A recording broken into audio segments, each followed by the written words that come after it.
ब्रह्मा जी ने अपनी ही बेटी सरस्वती से विवाह क्यों किया?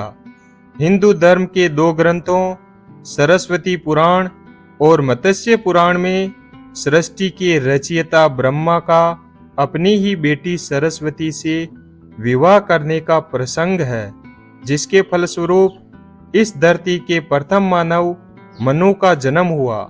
लेकिन ब्रह्मा ने अपनी ही पुत्री से विवाह जैसा निंदनीय काम क्यों किया?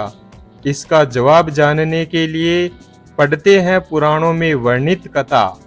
सरस्वती पुराण और मत्स्य पुराण में वर्णित कथाओं में कुछ भिन्नता है, इसलिए हम आपको दोनों कथाओं से अवगत करा रहे हैं। पहली कथा, सरस्वती पुराण में वर्णित कथा।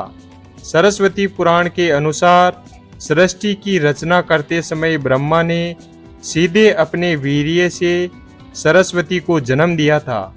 इसलिए ऐसा कहा जाता है कि सरस्वती की कोई मां नहीं, केवल पिता ब्रह्मा थे।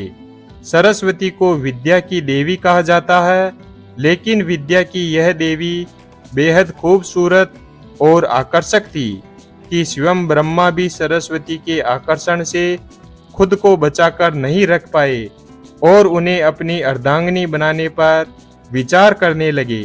सरस्वती ने अपने पिता की इस मनोभावना को भांपकर उनसे बचने के लिए चारों दिशाओं में छिपने का प्रयत्न किया, लेकिन उनका हर प्रयत्न बेकार साबित हुआ।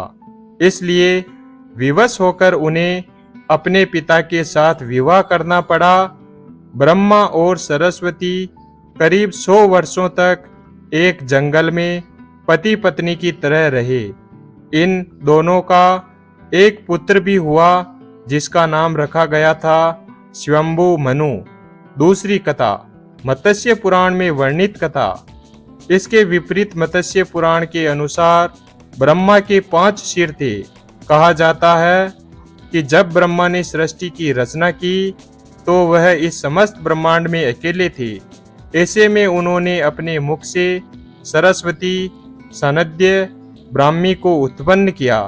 ब्रह्मा अपनी ही बनाई हुई रचना सरस्वती के प्रति आकर्षित होने लगे और लगातार उन पर अपनी दृष्टि डाले रखते थे। ब्रह्मा की दृष्टि से बचने के लिए सरस्वती चारों दिशाओं में छिपती रही, लेकिन वह उनसे नहीं बच पाई। इसलिए सरस्वती आकाश में जाकर छिप गई, लेकिन अपने 5वें सिर से ब्रह्मा ने उन्हें आकाश में भी खोज निकाला और उनसे सृष्टि की रचना में सहयोग करने का निवेदन किया। सरस्वती से विवाह करने के पश्चात सर्वप्रथम मनु का जन्म हुआ। ब्रह्मा और सरस्वती की यह संतान मनु को पृथ्वी पर जन्म देने वाला पहला मानव कहा जाता है। इसके अलावा मनु को वेदों, सनातन धर्म और संस्कृत समेत समस्त भाषाओं का जनक भी कहा जाता है। वीडियो अगर पसंद आया हो तो वीडियो को लाइक और चैनल को सब्सक्राइब करें। धन्यवाद।